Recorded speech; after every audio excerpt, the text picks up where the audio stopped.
Buenas a todos chicos, soy episodio, bienvenidos al 22º episodio de Mass Effect. En el anterior vídeo lo habíamos dejado en una conversación con Liara, pero en teoría hoy tocaría terminar, pero habréis visto en Facebook que lo puse, los que estéis en Facebook, los que no habréis dicho, qué raro, Experior no ha subido vídeo el viernes. Y el tema es que el archivo del vídeo se corrompió.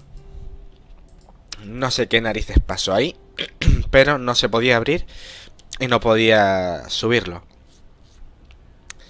Así que lo que hice fue ver si tenía un punto de guardado anterior a esa conversación con Liara, y lo tenía.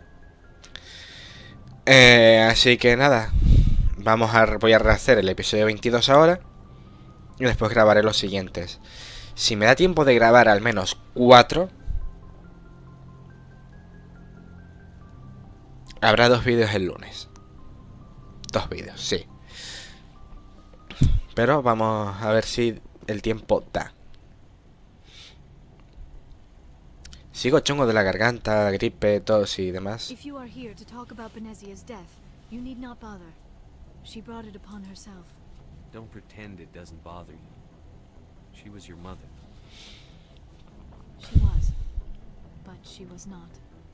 I prefer to remember Benezia as she used to be, before she was corrupted by Sovereign's power. The best of your mother lives on in you. Her determination, her intelligence. Ahí Shepard, ganándotela. That is kind of you to say. I appreciate your concern, but I am fine.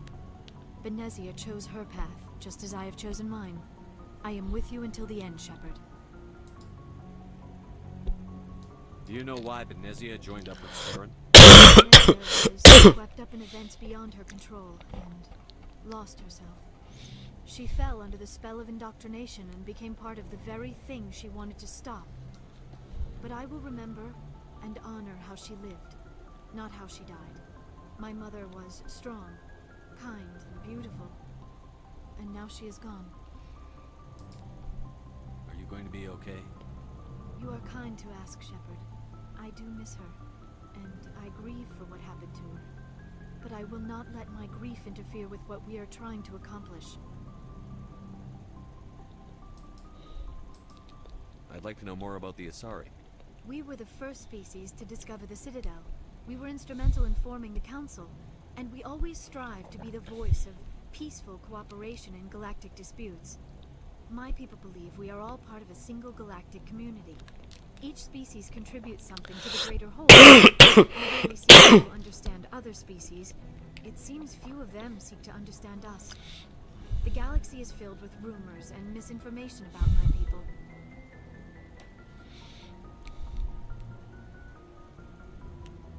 Like what? Most Rumores. of the inaccuracies are centered around our mating rituals. My species is monogendered. Male and female have no real meaning for us. We still require a partner to reproduce. This second parent, however, may be of any species and any gender.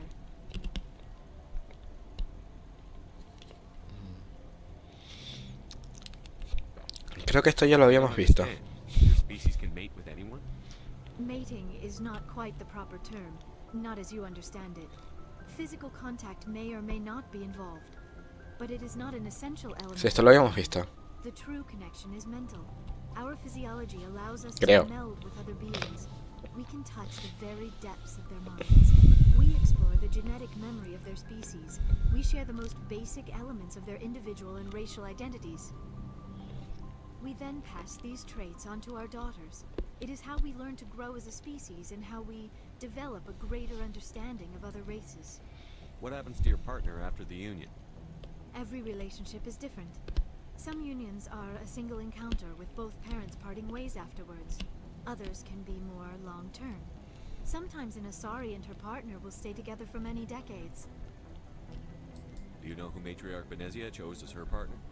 She rarely spoke of her partner. Though I know my father, if you want to use that term, was another Asari.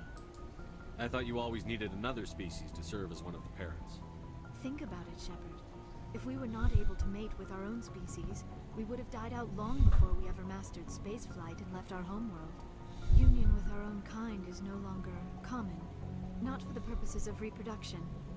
Most Asari believe it weakens our species. Asari daughters inherit racial traits from the father species. If both parents are Asari, then nothing has been gained, or so conventional wisdom would hold. I am what is sometimes called a pureblood. Though no Asari would ever be cruel enough to say the word to my face, it is a great insult among my people. Esto lo hemos It is visto. possible Benezia's partner was embarrassed by their union. She may have been too ashamed to publicly acknowledge me as her offspring. Maybe she wanted to meet you but couldn't. Something could have happened to her. Maybe she passed away. You might be right. I hope you are. But I have no way to know for sure. Benezia never spoke of her partner. Whatever happened, it caused her too much pain to dwell on it. She raised me by herself, though that is not uncommon. Many Asari raise their children alone, particularly if the father species is short-lived. Often the partner will pass on long before the child reaches maturity. I should go. Goodbye, Shepard. I get the feeling you want to ask me something, Commander. Maybe we could pick up where we left off. You were telling me about your interest in the protein. Actually, I think I was talking about my interest in you, and making a fool of myself in the process. As I said, I am not used to dealing with people, especially humans. I did not really know much about your species when we first met, Shepard. I found it hard to take humanity seriously. Your kind always seemed so rushed and high-strung. We don't have the luxury of time. An Asari can live for 1,000 years. We're lucky if we hit 150. That is true. At first I thought that was a weakness of your species. After spending time with you and your crew, however, I think it may actually be an advantage. You humans are creatures of action. You pursue your goals with an almost indomitable determination. It is an admirable trait, but also an intimidating one. You're scared of us? Unfortunately, the rest of the galaxy sees humanity as something of a bully. You run over anyone in your path to get what you want. It is up to people like you to change their minds, Shepard. I'm doing the best I can, Liara. There is a reason the Council chose you to become a Spectre. They saw something special in you. The best of what humanity has to offer. I looked into your history. I know what you did during the Blitz. It was a remarkable display of courage and heroism. You didn't need to go behind my back. I would have told you whatever you wanted to know. I apologize, Commander. After our last conversation, I was afraid I would say something stupid again. I wanted to know more about you. To understand what made you into the man you are. There is something compelling about you, Shepard.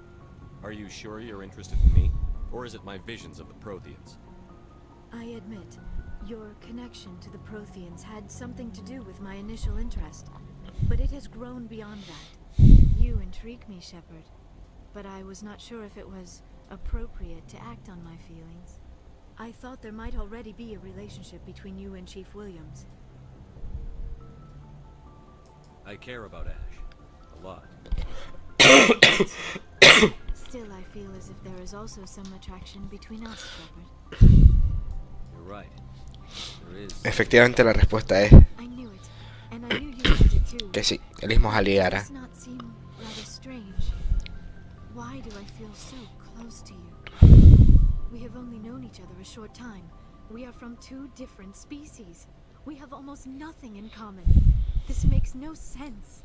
These things never make sense. They just happen, and we get swept up in the storm. You make it sound so chaotic, so dangerous. I'll keep you safe. I am not looking for a protector. This is all a bit overwhelming. I am not used to this. You.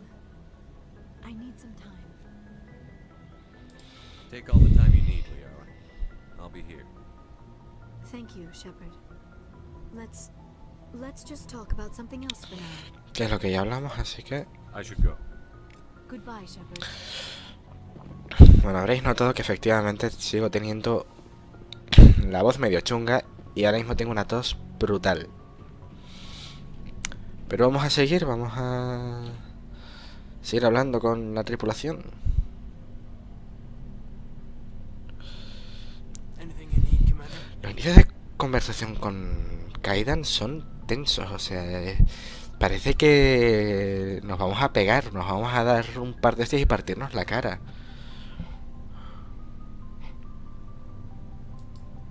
Just trying to get a sense of where the crew's at. Thoughts? Well, they know about the stonewalling you've had from the council. They deserve to know what we're up against. They're on your side. They're pissed about the resistance we're getting, especially from our side. I'll have a better handle on all of it when my head stops hurting. Another L2 flare-up. Anything I can do?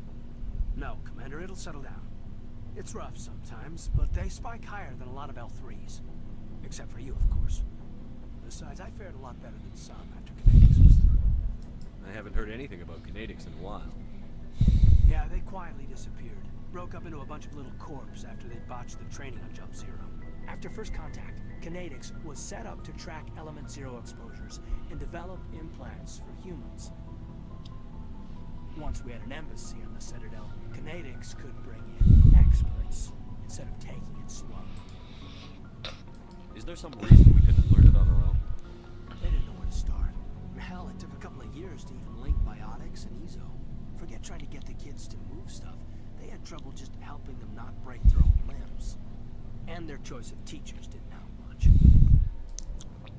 The only experts would have to be aliens. Dead on. Turians, actually. That's why Kinetics kept it a secret. They were afraid of what people back home would think, asking the Turians for help when we just fought a war with them. The Asari would have been more acceptable than the Turians. Yes, but the company didn't go through the Citadel. It would have made Earth look weak, so they discreetly hired some Turian mercenaries. I'm sure Kinetics did what they thought was best. It wasn't best for us. They brought in an ex-military Turian named Commander Vernus. A real hard-ass. Basically, Con cariño. break us if it would turn out a decent biotic. Kind of spiraled from there, Commander. Did he ever face charges for that? He got his, yeah. But like everything else at Jump Zero, it was under the table. The less said, the better. Anyway, this is ancient stuff. I walked it off a long time ago. I should get back to my duties, Commander. We're here to make history, not rehash it. What's your opinion on the last mission? Killing Saren's, what was the mission anyway? Second in command? Advisor? Anyway, it should set him back a bit. I'm sure Dr. Tassoni's hurting though. Poor kid. Having to kill her own mom. Any opinion on the Rachni? Off the record? If we had the option, I'd as soon have left it to the Council. We weren't out here during the Rachni War. I'm not sure we have any business getting involved. Any opinion on the Rachni? Off the record?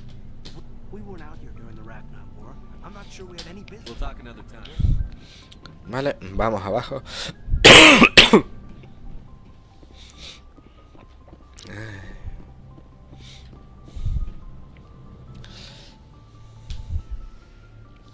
Qué tos más simpática tengo, la verdad.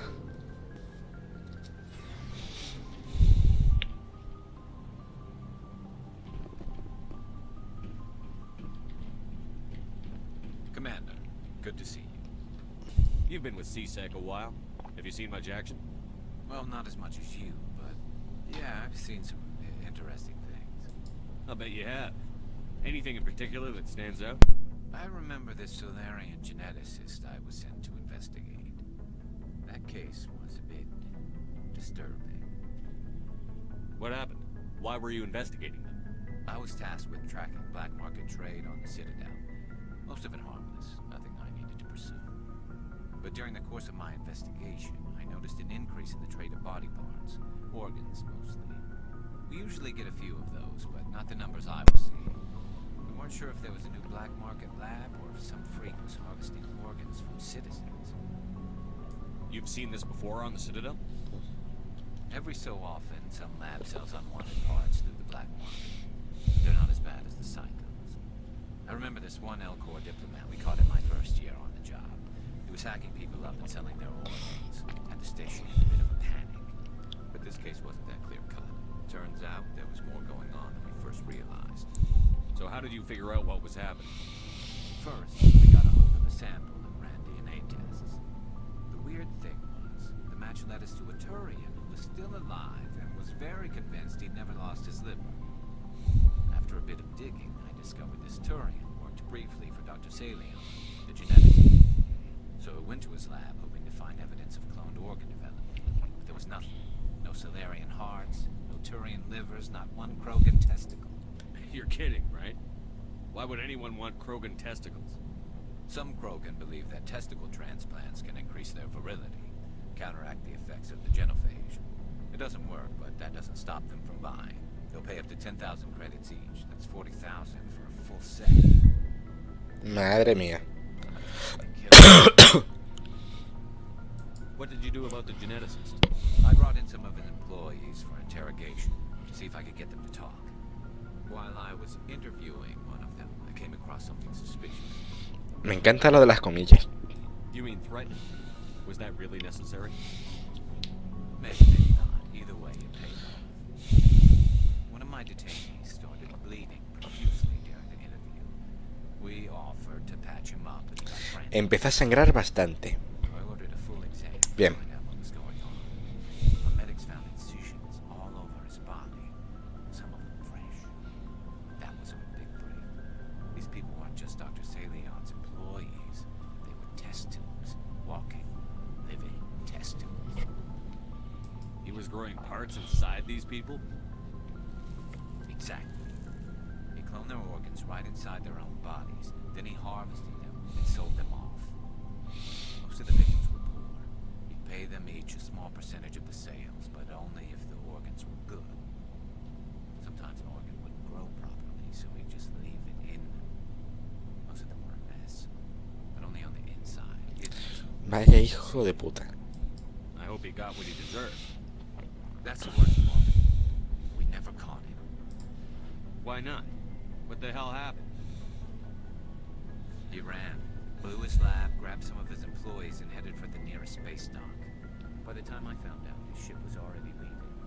He threatened to kill his hostages.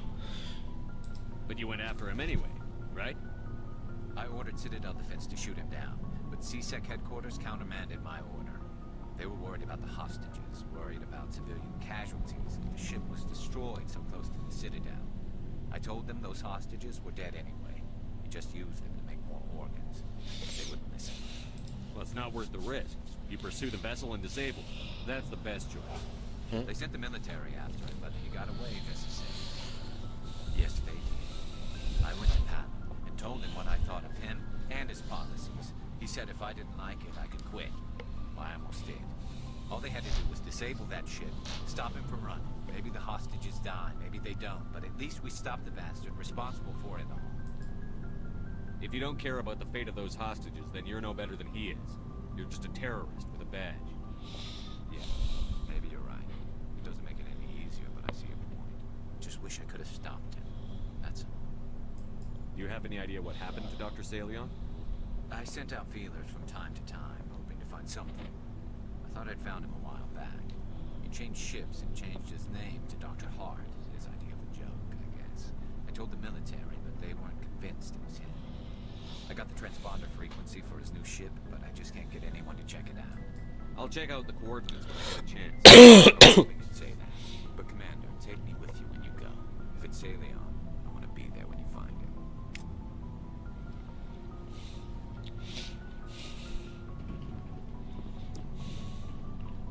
Oh, before I go, you said you're serving with Commander Shepard now? We saw him on the news here. He's cute. Later, sis. Tell me you didn't hear that. Afraid I did. Shoot me now. One of my sisters. That's Sarah, the youngest.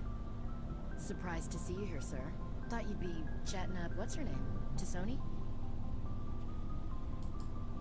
Liara, why would you think that? Scuttlebutt says you got a bit of a thing for her. I could understand why. The crew's off limits with the regs against fraternization. And at least she looks like a woman. You think I'm interested in Liara because she's the only one I'm allowed to date? So you are interested in her. Of course, it could be politics. Alien diplomat's daughter, us under orders to make nice with the bug-eyed monsters. What's up? You didn't come by to eavesdrop on family mail. Your family seems to be important to you. Yeah, we've always been close. Me and my sisters especially. With Dad on duty so much, I had to help Mom raise them. Did your father serve with the fleet? Yeah, took any crap posting you could get that offered space time. Con cariño. He worked his ass off trying to get recognized, but he never made it above serviceman 3rd class. He was real proud when I made chief. First thing he did was salute. What about your mother? You haven't mentioned her.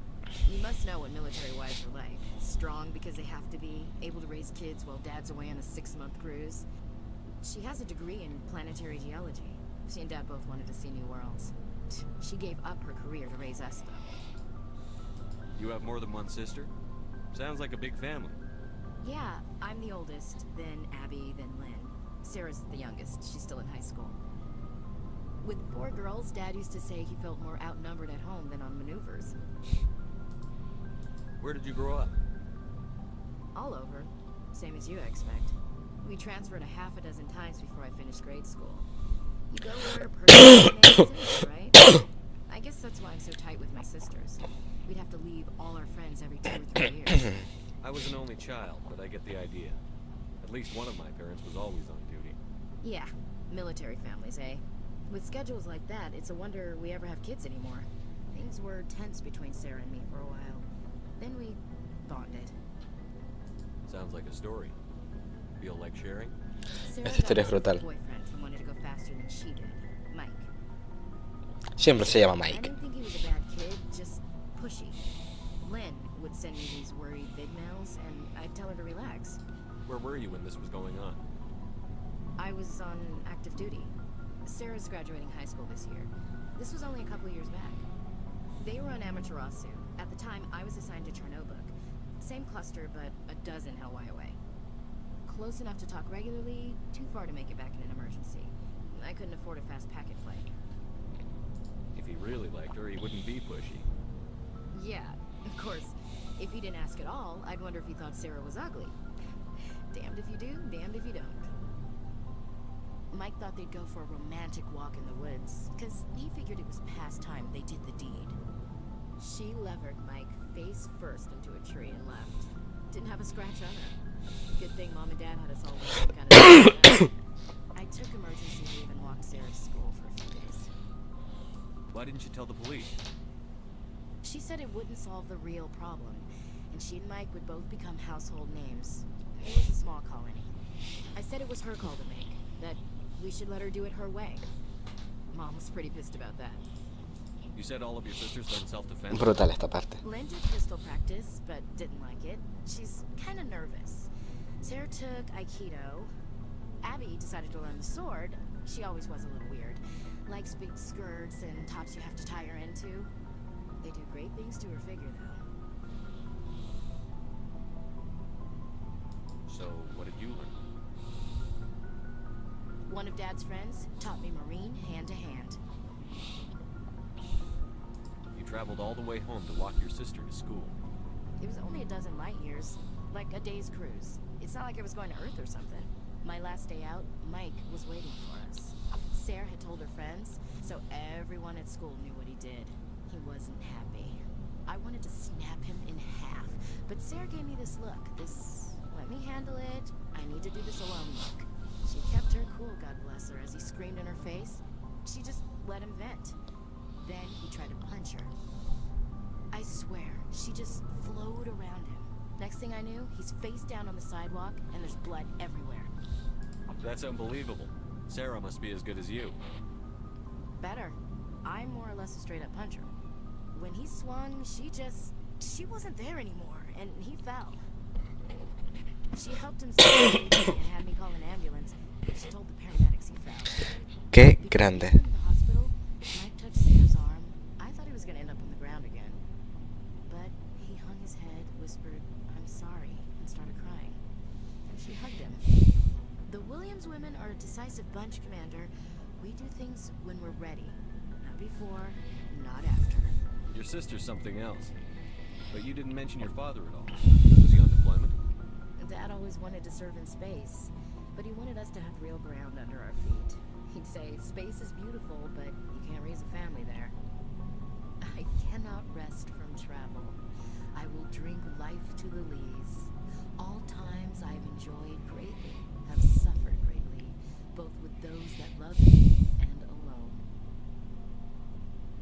For always roaming with a hungry heart, much have I seen and known, cities of men and manners, climates, councils, governments.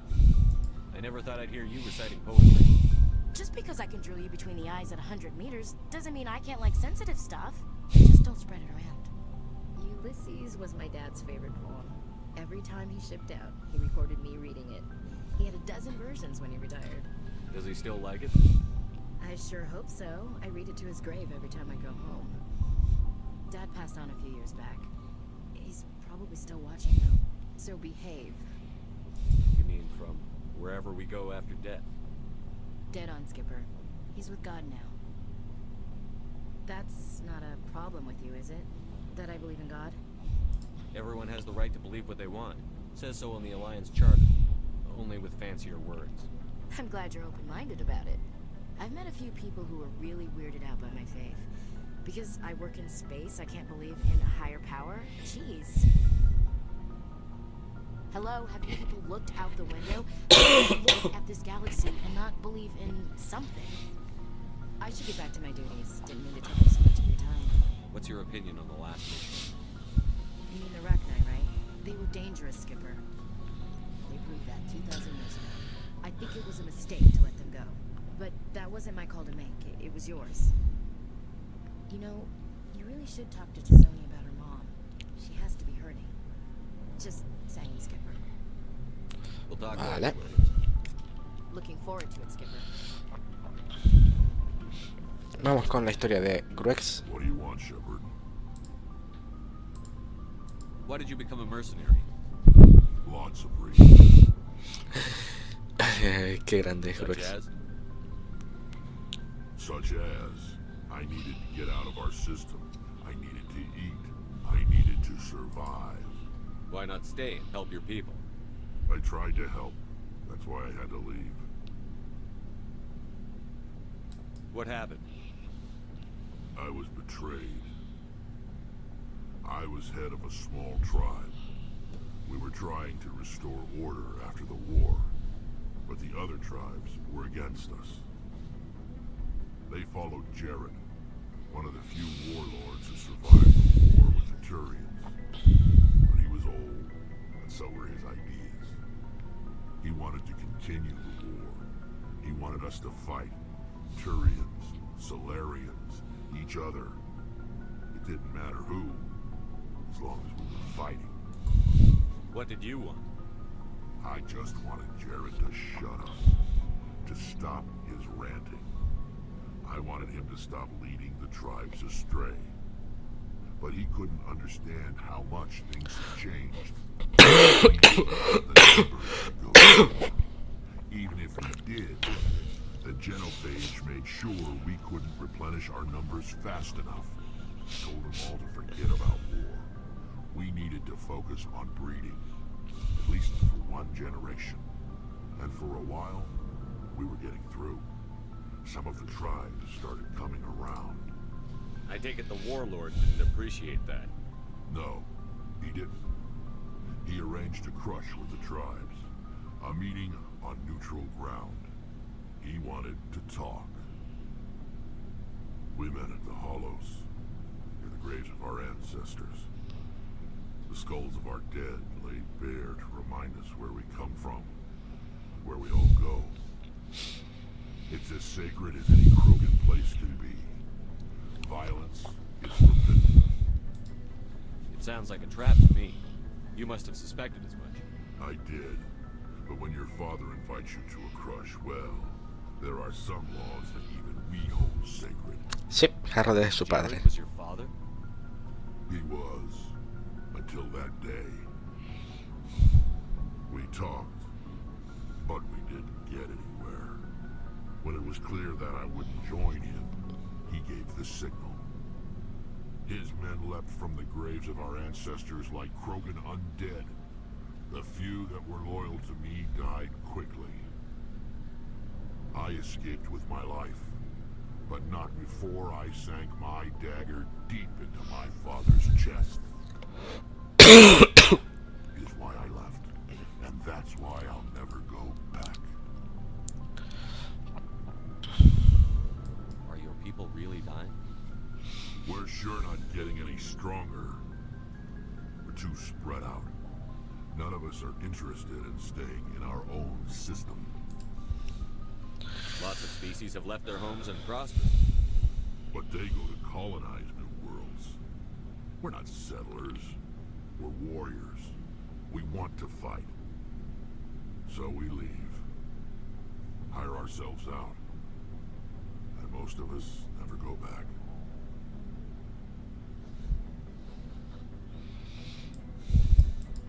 You must have family other than your father.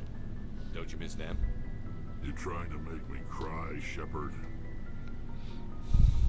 I've got some unfinished business with my family, but that's all. What kind of business? Before I left, I made an oath to my father's father. I swore to recover my family's battle armor. It was taken from him after the uprising. What's so important about this armor? It's a relic. Useless, really. But it was worn by 5 generations of my family before the war. It's rightfully mine. Originally, it was taken by the Turian military. We weren't allowed armor or weapons after the war. Now, it's in the hands of Ton Actus, a Turian scum who collects relics from the war.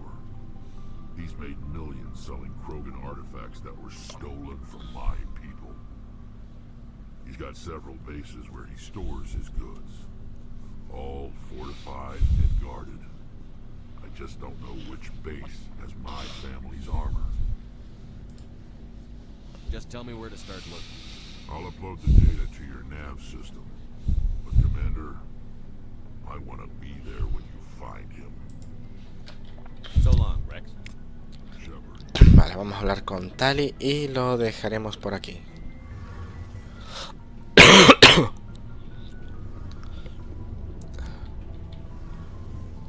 Shepard, I'm glad you're here. Good to see you smiling again. Sí, la sonrisa no se la puedes ver. I'm sleeping much better now. I guess I'm getting used to how quiet your ship is. I still think a lot about my pilgrimage, though. I know Theron's our top priority, but with all the worlds we go to, I was hoping to find something to bring back to the flotilla. We've still got a long way to go. You'll find something to take back. Yes, but it cannot just be some derelict ship my people can use for salvage. It has to be more than that. There's a lot expected of me. What's so special about you? It's my father. He's the senior member of the Admiralty Board. He's one of only 5 people who can overrule the decisions of the Conclave for the good of the migrant fleet. My father is responsible for the lives of 17 million people. Our entire race is in his hands, and I'm his only child. So are you some kind of heir to the Quarian throne or something? No, it doesn't work that way. My father's position isn't hereditary. I'll probably never serve on the Admiralty Board myself. Officially, I'm just the same as any other citizen. But it doesn't work that way in practice. People have always treated me differently because of who my father is. You must get all kinds of special privileges. I probably had it easier than most growing up, but it's not all good. People like my father have enemies, and they're not above using me to get them in. It must be tough on you. My people place a high value on family and ancestry. There's an unspoken expectation that I'll live up to my father's example. Everyone's waiting for me to do something great on my pilgrimage, something that will forever change our lives for the better. If I don't, it's like I failed, and that reflects badly on both me and my father. The work you're doing here is more important than anything any Quarian has ever done before. Eso es verdad. I know, but you have to understand Quarian culture. We're a very insular society. The events beyond the flotilla. Hombre, si los segadores se cargan a toda la galaxia, Our pues... greatest dream is that one day we'll